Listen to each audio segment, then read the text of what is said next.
may sinasabi yung House na kapag ka daw po yung impeachment kay Inday Sara Duterte ay hindi nagtagumpay at hindi man napatalsik ang Vice Presidente, plunder ang kasunod, mga bossing.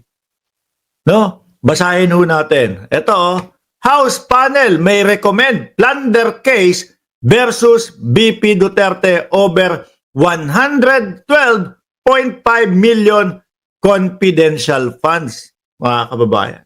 So, ibig sabihin, pag hindi lumusot at hindi nila nailusot yung impeachment, ang dami ho nun, mga bossing. No? Confidential funds, bribery, tapos nandyan pa yung pagbabanta sa buhay ng Pangulo. Sa tatlong yun, lahat mailulusot nila. Tapos tayong mamamayang Pilipino, kitang-kita naman ho natin at napanood naman ho natin, mga kababayan, lahat ng sinabi ni Inday Sara Duterte. Kung pwede nga lang tayong lahat maging witness at testigo. No?